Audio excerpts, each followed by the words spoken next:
Welcome back to the Daily Drum on WHUR and Sirius XM Channel 141. I'm Harold Fisher. This is a Medical Monday conversation, and boy, do we have a doozy of a show for you tonight. We all have been absolutely mesmerized by the Summer Olympics, watching the world's best athletes perform amazing feats from track and field to gymnastics and swimming, of course. And we have been in awe. I know I have been. And some of us have even been so inspired as to try a few of the routines ourselves. Newsflash, you are not as young as you used to be. What happens when your mind seeks to attempt things your body is not quite willing or able to do? Well, we're talking about sports-related injuries and others, and my guest knows all too well how that works. Pulled muscles, sprains, breaks, and tears. Yes, he's seen them all. Dr. Terry Thompson is a professor of orthopedic surgery at the Howard University College of Medicine and chair of the Department of Orthopedic Surgery at Howard University Hospital. Hey, Doc, how are you? I'm doing very well. How are you? I'm doing fine. I got a little shoulder thing from all of that, testosterone fueled stuff I try to do at the gym. I understand. I'm just trying to keep it together. But first and foremost, as I said, you're not as young as you used to be. For a lot of people who are trying to do this, everybody's, we did cartwheels and we may have done a flip or two when we were very, very young. But the truth of the matter is, and correct me if I'm wrong, but even those of us who are physically active, we run, we walk, we go to the gym, we try to take care of ourselves. And even if we are in our 30s, some of the stuff that we're seeing in the Olympics is just not advisable. That is true. We encourage exercise. It's healthy. It's great for your state of mind, for your well-being. But any exercise program should be entered carefully with proper preparation and proper advice on how to do it safely. Yeah. Let me share a couple of things with you. We've got some 3.5 million children ages 14 years old and younger who get hurt every year playing sports and participating in recreational activities. The sports with most of the injuries are contact sports, basketball, football, soccer, rugby, hockey. Most common sports injuries are the sprains and strains, and we need to define that also.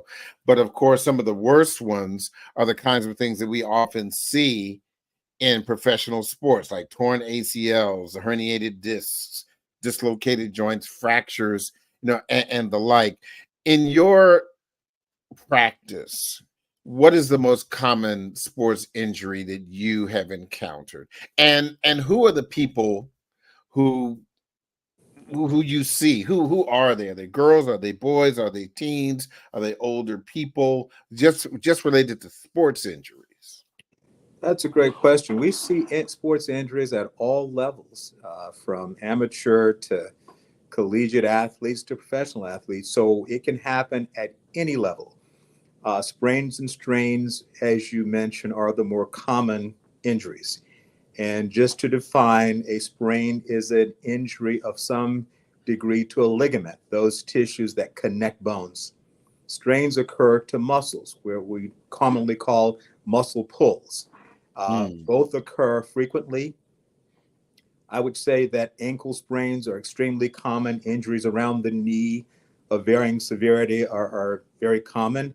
And I guess the next level would be shoulder injuries. Shoulder injuries are very common, both in contact and non-contact sports. So I would say in terms of severity and those that are more common, those are the ones that we see more frequently. Injuries to the spine, the pelvis, neck, and these are less common. I will also mention that with increasing numbers of young people and people at all levels participating in contact sports, concussions are very common. increasingly common. And I think that's because of our recognition of the injury as a real injury and willingness on the part of young athletes to report it. Yeah, that's and that's that's amazing to me. And as we watch the Olympics, and these are the best of the best. We're talking about absolute elite athletes.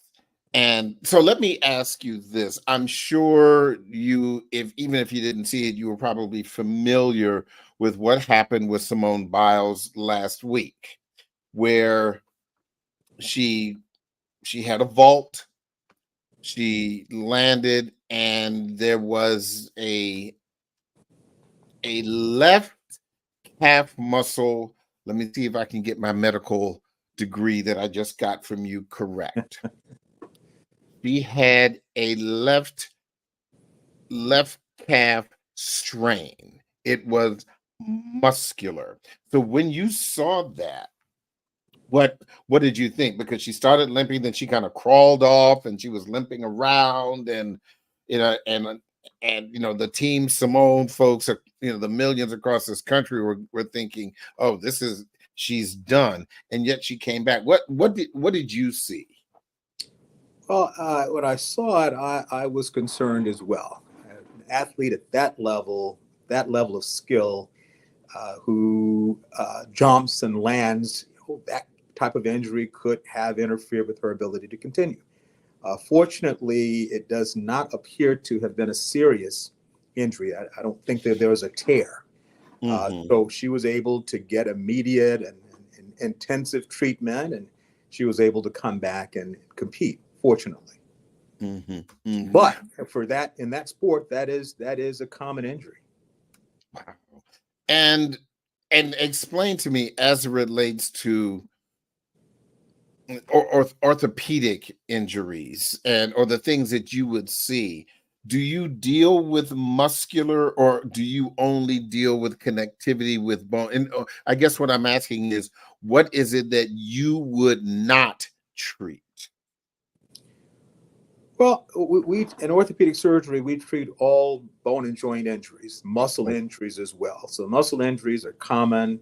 Sprains and strains, as you mentioned earlier, are common injuries. So we take care of the full spectrum of injuries. Now, if there, for instance, is a major concussion, a severe concussion, in sports medicine, we would see that initially, but that individual will be referred to an emergency facility for proper evaluation. Let's say if there was loss of consciousness, that would require further evaluations. But in terms of musculoskeletal injuries, bones and joints, muscles, we see the full spectrum. Interesting. One of the things I've also seen a lot of, and on one hand, it's very, very cute and the whole bit, and this goes back to the whole fascination with Simone Biles, is that we see so many very, very young Black girls who have probably seen the old video of Simone Biles when she was younger than 10 years old, doing flips and things like that. And so when you're seeing a 5-year-old girl saying she wants to be like Simone, and certainly trying to do those kinds of things, unsupervised, for example, what do you say? What do you say to parents who say they want their little girl or their little boy to be the next Simone Biles or male equivalent? Well, we certainly would not discourage that. I'm sure we've all been through phases where we wanted to be some great athlete or other, and sometimes the things that are required to reach that, if not done with proper coaching and supervision, could produce injuries. So parents should obviously try as best they can, if it suits them, to give children who want to participate in the Olympic sports, such as gymnastics, proper exposure, proper coaching, learn to do it right. And if they continue to pursue it, that process would be ongoing. These Simone Biles and many others who do what they do didn't start at age 15 doing it. It's probably started at a very young age with proper coaching, proper instruction, proper safety measures, conditioning, training. All of those things must be a part of the exposure to make sure that it's done safely. Mm-hmm. Now, for those of us who are older than a Simone Biles, whether we are just a few years older, for example, what what is the risk for someone who is in really, really good shape? Because we've heard, anecdotally speaking, just over the years, someone, they twisted wrong, they turned wrong, they bent over, and they were otherwise, and then all of a sudden they've got a back issue. Why do those kinds of things happen? Well, let me say, first of all, that injuries can occur to anyone participating in sports at any level of expertise. So, having said that, if one is entering or participating in a sport that's new to them, that they don't have experience with, that they're not properly conditioned for, that they may not understand or exercise the proper technique in performing, then injuries would be more common. So, in a very general sense, is if an individual, weekend warrior or anyone who wants to participate in a particular sport that requires a physical demand, agility, speed, jumping, landing, anything that's physically demanding, it should be entered properly with proper coaching, with proper conditioning to make sure that it can be done safely. Because even basketball, again, if you're doing it or restarting after years of inactivity, it's something that has to be done carefully and again with proper conditioning. It's funny. I'm sorry. Please go ahead, Doc. No, please. It's funny you should mention that, because historically, basketball is not supposed to be a contact sport. Right. But as we have seen the evolution of it, and where you're seeing pro basketball players playing at the level that they're playing now, they weren't playing 50, 60, 70 years ago, because essentially you're not supposed to touch each other playing basketball. That's, but now I'm wondering in a few years whether or not basketball players may start to need pads. Yes, it certainly appears that way. It is physically demanding. There is contact, and on both sides of the game. So, it can result in injury, and conditioning and preparation is no less important. Absolutely. And by the way, we see just as much contact and injuries from collisions on the basketball court as we see with anything else. Even in pickup games, we see that a lot. Yeah, I want to talk to you about some of the injuries that are sports injuries for those of us who do not get paid to do it. And I'm going to talk about that on the other side. So we are going to take a break, but don't forget, you can hear and see this in every edition of the Daily Drum Insight segment via podcast on our website, WHUR.com. The original Quiet Storm is next on WHUR. I'm Harold Fisher. This conversation continues on Sirius XM channel 141 in just a few seconds. Welcome back to the Daily Drum on Sirius XM channel 141. I'm Harold Fisher.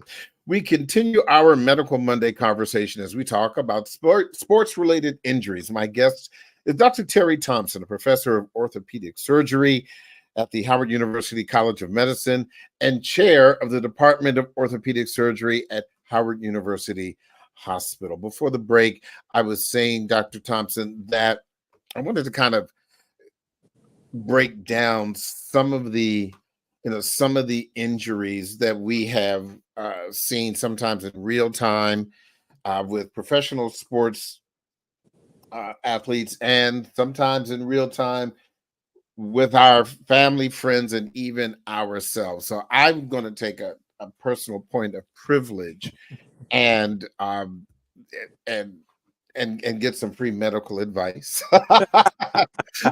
Actually, I'm fine, but I'll tell you what happened to me, and it's one of the things that I find just really fascinating, and I'm sure you're quite familiar with this.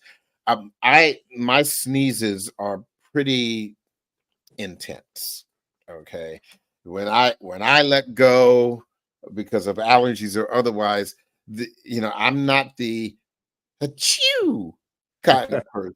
I am the full blown wake up the neighbors kind of sneezing with the full body, and this has actually happened to me twice. I have developed as a result of rather violent sneezes, um a costochondritis injury.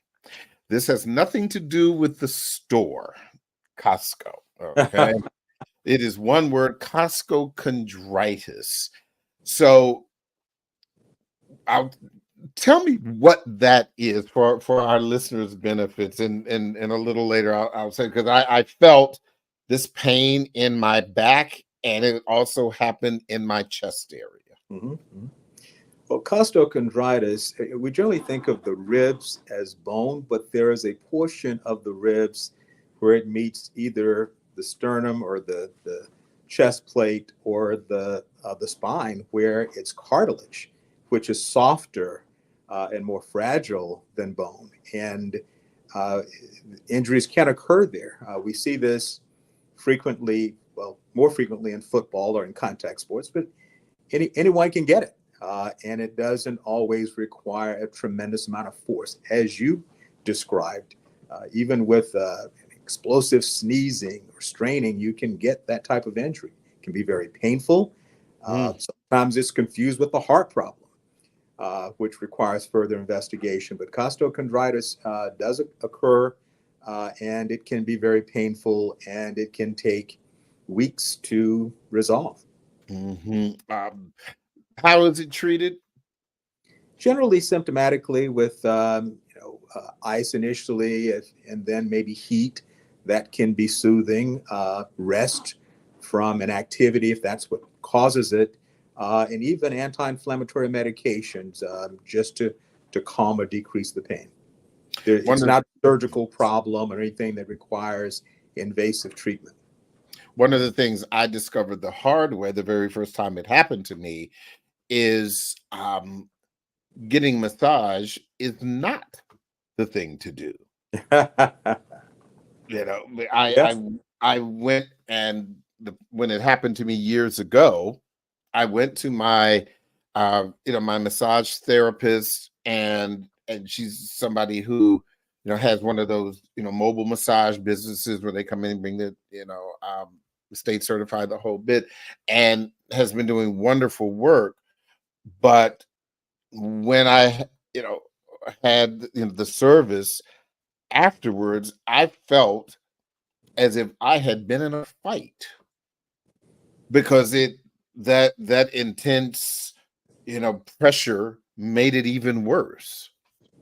That's a great point. Massage, forceful manipulation in that area could certainly worsen the pain. You're absolutely right. Um, let's talk about ACLs. We hear a lot about that with professional football players, basketball players. What is an ACL, and how does one tear it? Well, an ACL, anterocruciate ligament, is a structure that connects the two large bones that come together to make up the knee joint. So it's in the center of the knee joint, and there is a matching posterior cruciate ligament which is right by it.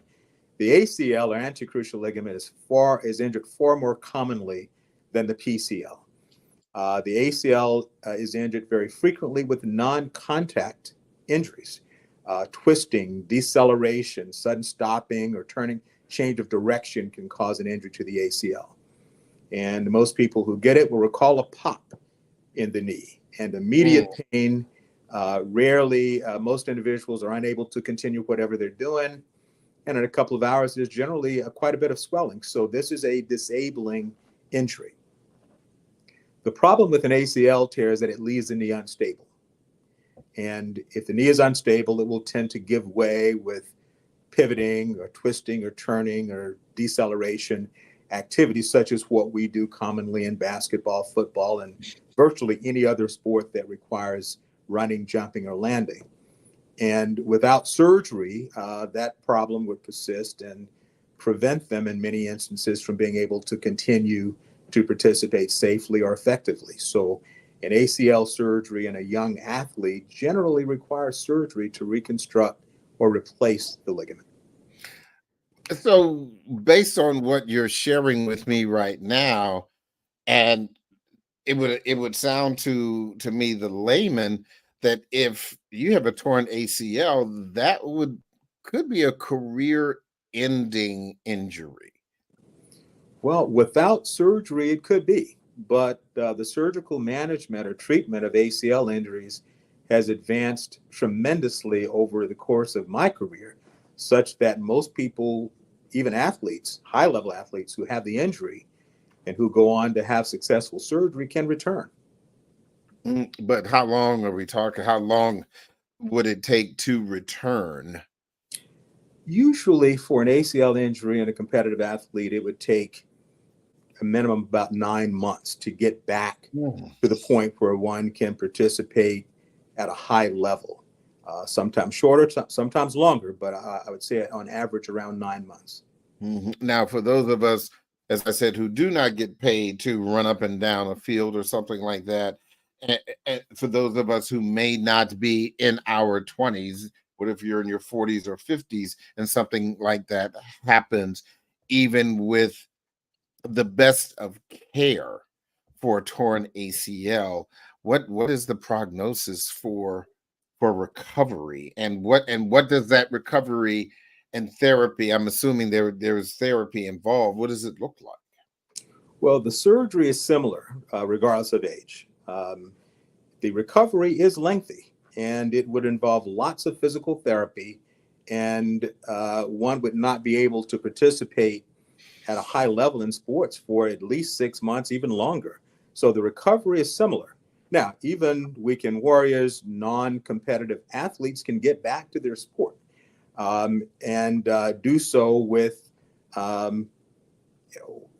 minimal pain or limitation. So the surgery pretty much across the board is successful. Now, if there are other injuries in the knee, and sometimes there is, such as other ligament tears, tears to the meniscal cartilage, damage to the surface of the joint, the surface cartilage, that could make the recovery and even the surgery a bit more complicated.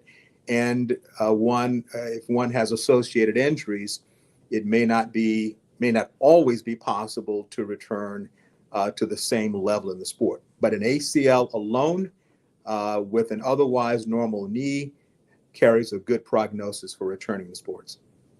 What is a herniated disc? Everybody's heard of that. Sure. But if you've never had one, you're familiar that it is uncomfortable, to say the very least, and somebody's always talking about it, a herniated disc in the back. What is that? Yeah, so it occurs. It can occur in the lower back or even the neck. A herniated disc between the bones that make up the spine, which are stacked on top of each other. There is a disc between each bone. That disc is generally made of cartilaginous tissue. It's very tough, fibrous tissue, and in the very center of it is a small amount of near to liquid or soft material that we call the disc itself, or the nucleus pulposus is the medical term for it. When a disc ruptures or tears in the periphery, that material can leak out and settle in some part of the spinal canal and can press on a nerve root. So a herniated disc could give you pain in your lower back, but oftentimes even pain in your leg because it can affect or impinge on a nerve root, whether that's in the neck or in the lower back. So a herniated disc is painful, can potentially be disabling. Many disc herniations can be treated successfully without surgery, but some require surgery. When you talk about successful treatment, in layman's term, is there a cure for a herniated disc? There is a cure. It would require removal of the herniated portion or the portion that leaks into the spinal canal. That is, again, surgical, whether it's the lower back or the neck. If it's just a herniated disc, if there is no arthritis in the spine, if it's only at one level, that can usually be treated successfully in order to get rid of the pain, especially the pain that is caused in the leg or the arm, as the case may be. So yes, there is a surgical cure for a herniated disc.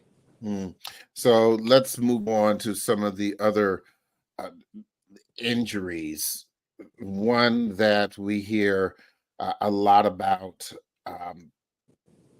is a rotator cuff injury. What is a rotator cuff injury? The rotator cuff is frequently injured, especially in sports, but even as we get older, it tends to occur more frequently. The rotator cuff is a group of muscles that surround the ball and joint portion of the shoulder. It causes a coordinated movement that allows us to get our hands above our head. That motion requires in most instances, a functioning rotator cuff. So when the rotator cuff tears, and most often that tear occurs in one of the muscles called the supraspinatus, it can be very painful. It can be debilitating, especially in a sport such as football or any sport, baseball, something that requires throwing. So when that injury occurs, it can not only be painful but disabling. Now, with most of us, especially as we get older, it's mostly pain. We can manage to do most things that we need to do, but sports participation is frequently injured, especially something like tennis or golf that really requires a coordinated movement of the shoulder. Mm-hmm. So when you tear it, and how might someone tear a rotator cuff, assuming that someone is not a professional or high performance athlete? Sure. So that can occur, let's say, in the everyday person, even the weekend warrior. It can happen from lifting something heavy or pulling or pushing something that's heavy. It can happen from a fall. We see that frequently. So just everyday mishaps can cause an injury to the rotator cuff. But often, and even it can occur over time by attrition or degeneration of the tendon as we get older. So it doesn't always have to happen from an injury. But that's one of those injuries that, again, from a layman's terms, it's hard to get to. It's not like a bicep. Right. It's not like a forearm where Yeah. the muscles of the forearm or a thigh muscle, for example, they are close to the surface. So how is a rotator cuff injury treated? Some can be treated. Small injuries and the non-athlete that are painful can be treated with physical therapy. That would be the mainstay in treatment in most older individuals who have a low demand, who are non-sports participants, and especially when it occurs without trauma, without injury. The first step would be physical therapy. Even in middle-aged or older athletes, individuals who are athletically inclined, let's say tennis players or others who have high demand activities and get a rotator cuff from an injury, that the surgical treatment may be the ideal way to get them back or to give them the best chance of getting back to their sport. What does that surgery entail? Well, it entails reattaching the torn tendon back to bone. And that can be done using minimally invasive techniques or even open techniques where the tendon is actually exposed. So the surgery itself is not major surgery. It can be done without truly involved surgery, but the recovery is lengthy.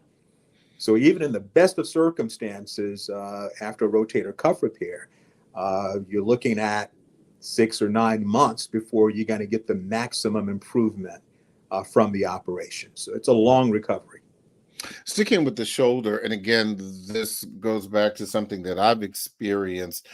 I have, although obviously not recently, but years ago, I dislocated both my left and my right shoulder during separate incidents. One, right shoulder, trying to prevent myself from falling during roller skating. And I reached back and I dislocated that shoulder. The first time it happened, I was actually in television, and my co-anchor got up to leave the set while someone else was doing an interview, and the chair was going to fall off the set and make a noise. And so I reached back to grab it and prevent it from falling onto the studio floor, and I dislocated the shoulder. Here's the thing. Here's my question. First of all, what is a dislocation? And we often see in movies with macho actors jamming their shoulder against a wall or a pole to relocate a shoulder. First question, what is a dislocation? And jamming yourself against the wall, is that really a thing, or is that just for the movies? Well, a dislocation, the shoulder is a ball and socket joint. The ball sits on a very shallow socket, so it's stable mostly by the attachment of the ligaments that hold those two bones together, and also the rotator cuff helps to protect or provide stability to the shoulder. When the ball leaves the socket or is pushed out or forced out of the socket, it damages the ligaments that hold it together and allows the ball to move away from the socket entirely. That's what we call a dislocation. It is extremely painful, disabling, as you know, and will likely require some assistance from a trained medical personnel in order to pull it back into place. So once it's back in place, it's better, the pain is much less, but you still have damage, and it tends to recur, especially in younger people. Now, the whole thing about banging the shoulder against a wall or a door or something, we don't recommend that. If somehow that allows your shoulder to go back into place, great, but that's not how we normally do it. So I did not do the right thing when I did that, but it was going to be extremely difficult to anchor the next 2 hours of a 3.5-hour morning show when looking like I had, walking around. And so that is exactly what I did. And I don't remember exactly, but I forcefully forced the relocation. And you're right. There was considerably less pain, but it did not subside. Yeah. And then, of course, after I got off the air, I went to the doctors, and that was a long time ago in a galaxy far, far away from a much younger man. But yeah, that's so another sports related injury that could probably happen to non-elite athletes. What is a Tommy John injury? We hear that a lot for professional baseball players, particularly pitchers. Yes. Well, the Tommy John injury is peculiar to pitchers. There are other sports that can cause this elbow injury. There are ligaments that connect the two major bones that come together to make up the elbow. I should say three major bones. But this happens to occur on the inner side of the elbow, particularly in throwers. And of course, this is fairly common in pitchers. So the throwing motion itself puts a tremendous strain on the inner side of the elbow and can cause the ligament, the ulnar collateral ligament that holds the elbow together on that side, to stretch and eventually tear. So in a competitive pitcher, you can imagine that that's disabling and will prevent them from being efficient and effective at pitching. So this surgery requires usually reconstructing or replacing that damaged ligament with tissue from elsewhere to rebuild it and to give the elbow stability. It's a very effective operation. It allows many, if not most, pitchers to come back at some level, but it's a very long recovery. Yeah.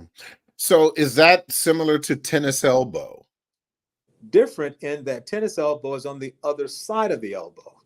On the outer side of the elbow, and it can occur from commonly, the tennis motion, especially the backswing.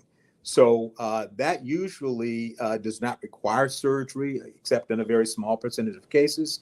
It can be treated fairly effectively with rest and physical therapy, and occasionally an injection.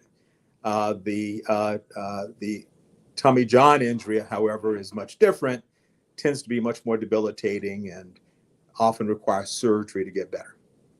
So what is a funny bone, Doc? There's a nerve on the inner side of the elbow called the ulnar nerve that is very sensitive. And when that nerve on the inner side of the elbow gets hit, it gives you a sharp tingling sensation in the hand that can be very painful, and it can last, usually for minutes, but sometimes for hours or even longer if it's a really hard hit.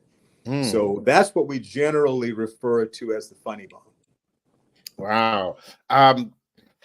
Now let's work our way down the arm a bit. Another thing that we're so familiar with, particularly for people who spend a lot of time sitting and typing, is carpal tunnel.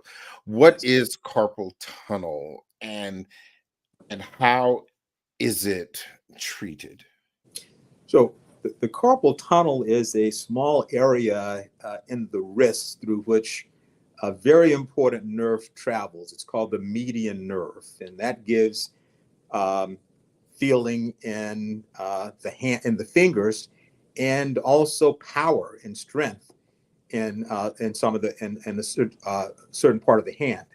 Now, the median nerve is sensitive, especially to repetitive things, reaching, twisting. Some folk who work on keyboards all day are at risk for it. And sometimes the carpal tunnel syndrome can just come about for no reason, and it causes pain in the hand and fingers. It can cause numbness. It can cause weakness, and sometimes it can be disabling. Some early cases of carpal tunnel can be treated with therapy, sometimes with a judicious use of injections. But when that doesn't work, it requires surgery. And what the surgery does is to release the ligament that covers the carpal tunnel and gives it more room. And usually that can result in improvement, especially with the pain, and even sometimes with the strength and numbness. The longer it lasts, though, the tougher it is to get better, even with surgery. I often see a lot of people who have said they have carpal tunnel issues, that they have some kind of brace on their hand. Yes. And that brace is attached to the wrist. What is that brace? What is its purpose? Great question. So the brace can be helpful in some people to rest the wrist. It is thought that repetitive bending of the wrist can worsen the problem and make it take longer to get better. So the wrist brace simply allows one to rest the wrist, limit movement, and some people benefit from that. Mm-hmm. Do you have any concern about the pervasiveness of texting, and where you have now young people, you talk about repetitive movements, Yeah. holding a cell phone and the thumb activity. Yeah. Well, that's universal. I mean, everybody Mhm. seems to tend to do it. Some doctors think that it may contribute to things like carpal tunnel or other neuropathies around the hand. It certainly can contribute, but that activity of function is almost universal. And I don't know if there's any turning back. Oh, so one should cut those thumbs off or something. um, outside the physical part, though, we're talking about athletes. What impact might some of these debilitating injuries have on the mental health of athletes, high performance, or even the weekend warriors? Yeah, that's a great question, and one that really requires more attention. Even as physicians, we often spend most of our time focusing on the injury itself, getting it better, repairing it, rebuilding the damaged part. And we do that effectively. The other piece of it, though, is the mental impact of an injury that in the middle of a season prevents an athlete from continuing their sport, which they love, which they put their heart and soul into. That's a damaging. It has a damaging effect on the mental health of some of our athletes. And although they get support, from friends, family, from fellow teammates, sometimes that isn't enough, and it requires special, focused evaluation and treatment to get them back on track and to help them cope with a problem that can affect their lives in a major way. Keep in mind, many of our young athletes are students, Yeah. have other things going in their lives, and the injury itself the impact on their mental health can be devastating. So definitely, we need to focus more on that. We all saw the struggle that Simone Biles had in the previous Olympics. Yes, the twisties. Yeah. Absolutely. I mean, that is something that can happen. It can affect elite athletes, especially, but athletes at any level. So it's something that we have to be aware of. We have to pay more attention to. Um, and as we focus on fixing the damaged part, we've got to make sure that our athletes' mental health is attended to as well. Well, I think this is a good place to end the conversation here. The only thing, with my Rice Krispies medical degree that I have is, it's like the doctor says, doc, it hurts when I do that. Well, don't do that. Dr. Terry Thompson, thank you so much. I really appreciate your time, and I enjoy the Olympics. I'm sure sometimes you'll be watching it, with your hands over your eyes sometimes. But we hope that the United States continues to perform well. Doc, thank you so much. Thank you for having me. Absolutely. That is the Daily Drum for this Monday, August 5th. I'm Harold Fisher.